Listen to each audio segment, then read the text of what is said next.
Well, hello there, my darlings, and welcome back to another episode of DAYZ. And specifically, we are currently looking at the Frostline DLC Sakhal, the new map. I know some people won't have purchased it, won't have access to it, but I'm going to do other DAYZ videos talking about just little hints and tips here and there on how to survive. However, in my last episode, I was talking about finding water that won't poison you on Sakhal and making fire torches to stay warm.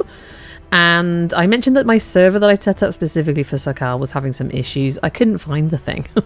Now, I rent my servers through Natrado, and I raised the ticket after a few days because I got other people to look for it. We can find it. And it turned out there were some back-end issues, in inverted commas, with this server setup. So they fixed it. Yeah, within an hour of raising the ticket, I was good to go. So I'm very impressed with them. And I just wanted to show you guys then the little changes I've made. They're teeny tiny changes on my vanilla server, just to hopefully make life a teeny bit easier. I am, let's just say, a very inexperienced server owner.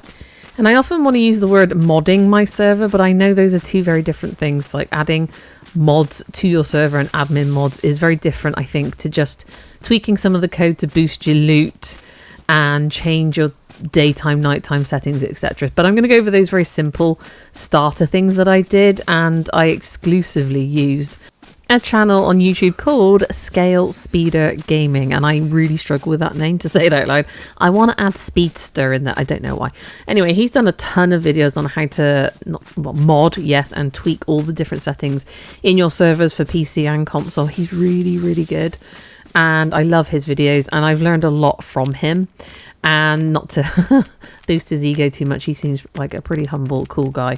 And I'm going to show you what I changed. There are only 4 changes that I've made so far, and there were a few steps involved in each of them. The first change that I made was to the daytime and nighttime cycles. I wanted my nighttime to be a little shorter.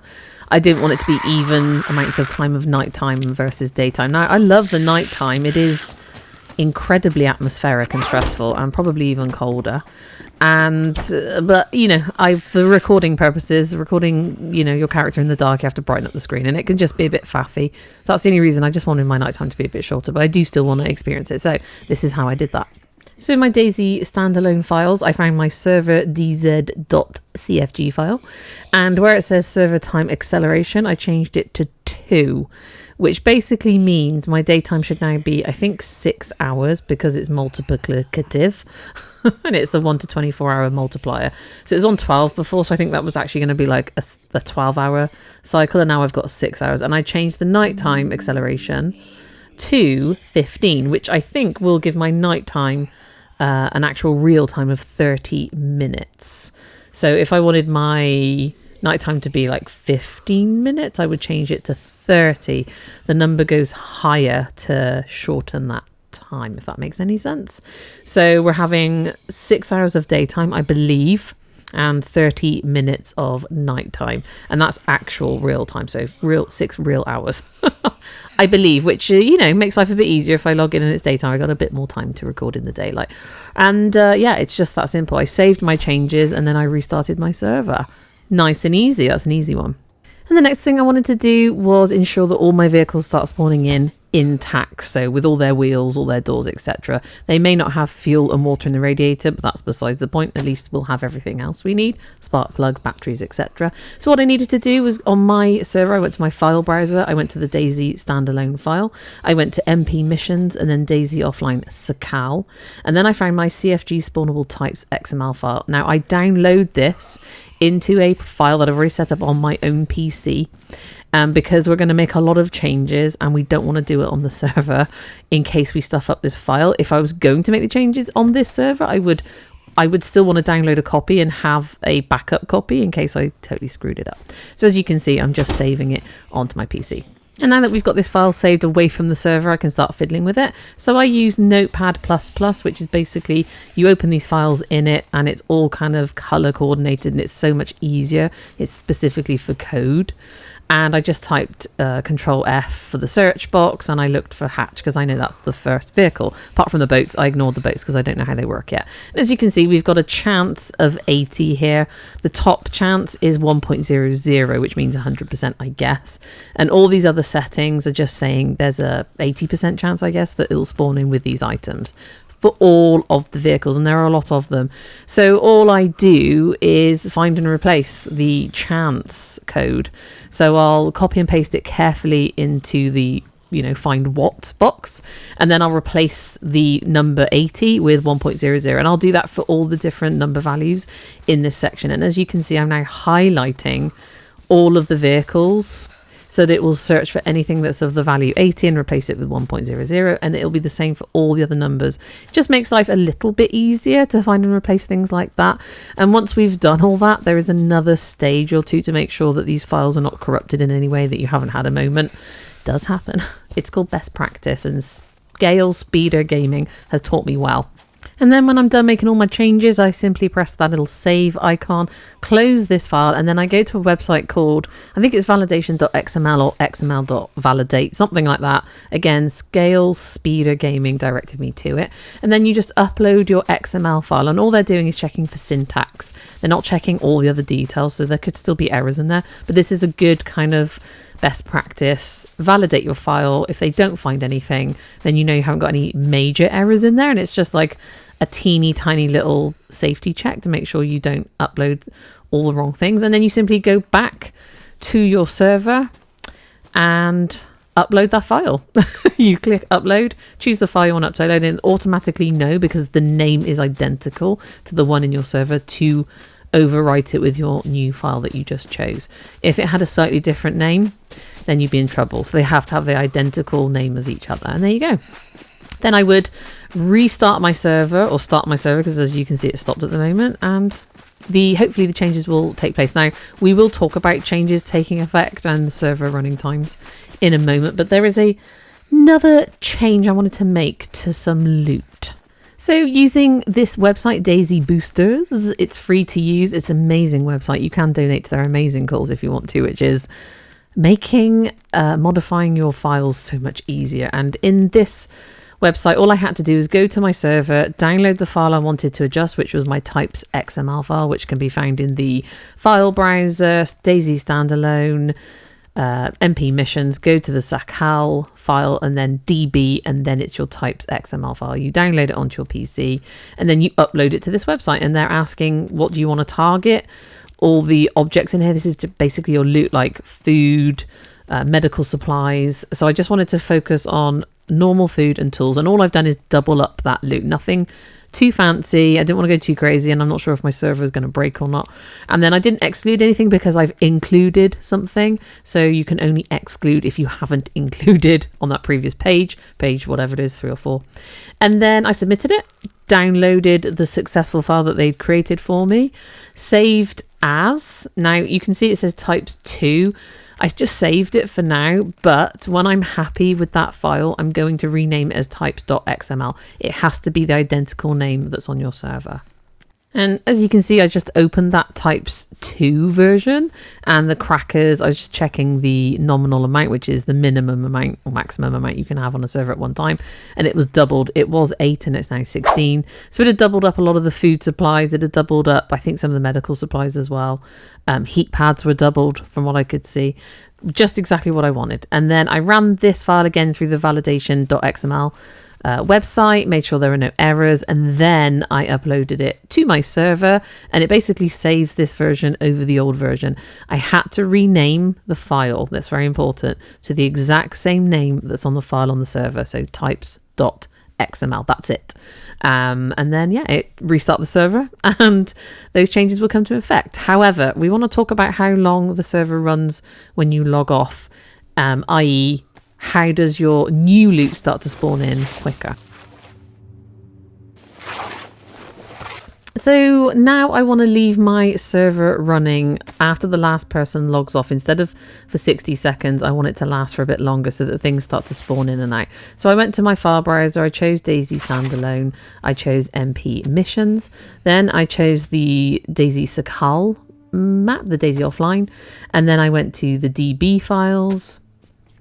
And then I chose my globals, because these are like global across the server changes. And all I did was look for idle mode countdown.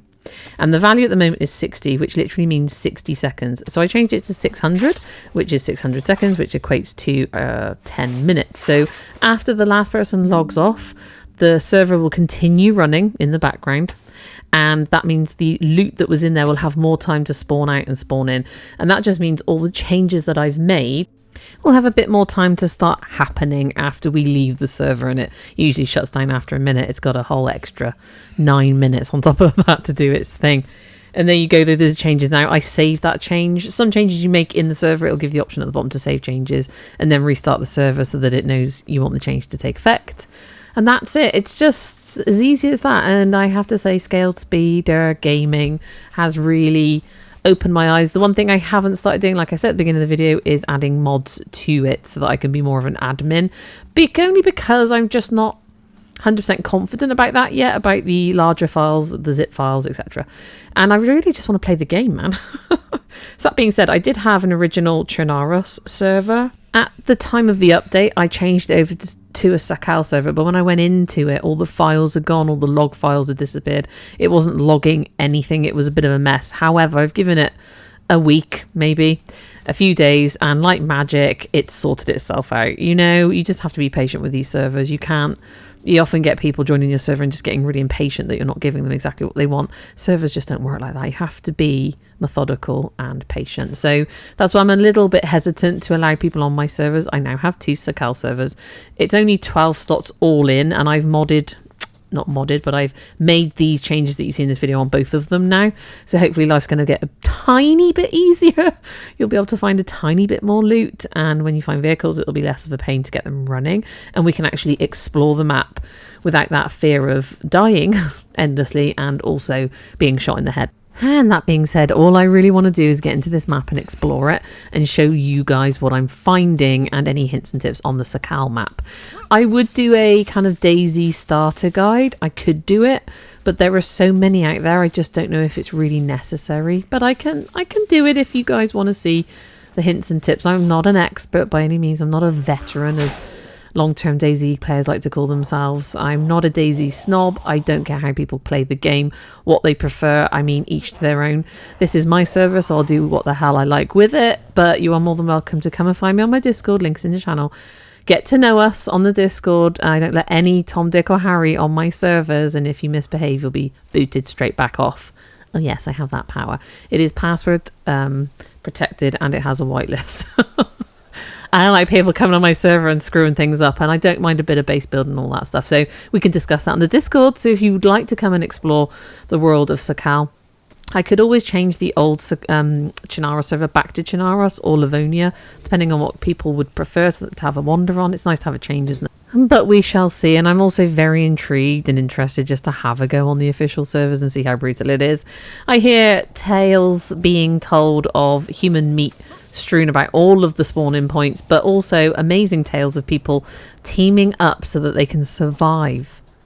Isn't that a nice idea on DayZ? People being so desperate that they team up. Now, obviously, that's more mouths to feed, but if you are teaming up with somebody who's really good at like making fires and stuff, and somebody who's really good at hunting, you know, you only need a few steaks to keep you going in the cold. Get those heat buffs up, get the fires burning. Imagine building a cozy base where people can come and stop off, warm up, get their heat buffs, and then shoot off into the dark and explore the map again. What a lovely idea, like a giant DayZ community just being super helpful and not toxic and brutal. I know the whole point of DayZ is to shoot other people, I guess. I personally don't enjoy that side of it, but I'm tempted to have a go just because it causes me so much like anxiety. Like, it's another level for me. Anyway, let me know what you're thinking of Sakhal and whether you'd like to see some more Sakhal content or DayZ content. I'm happy to play it. I would just put like an hour of me playing and surviving up without any talking if you wanted it, or me jibber jabbering in the background. I don't know what you guys want to see, what you'd watch. There's no point me uploading stuff if no one's interested or YouTube isn't going to show you. Is there? No, I mean, I could. It's just a waste of, you know, gigabytes. Anyway, my darlings, hope you're having fun. Let me know in the comments how you're getting on, whether you're sat in a corner crying and rocking and chewing on, I don't know, rotten tomatoes that have just defrosted in your pocket. I mean, what a rich lifestyle we lead. And yeah, I really do hope to see you again in the next one. Thank you so much for joining me. Oh my goodness, a tent. I was literally just putting these tents up for future ref, because they stay on the map, don't they, for a while once you've put them up. And then if you can build a flag, a base, pole, whatever. Let's get into that in more episodes, shall we? I get very excited because DayZ is such a change from all the other games I play. Oh, it just forces you to be like a superior gamer. Anyway, I'm still going to stop rambling. I love DayZ.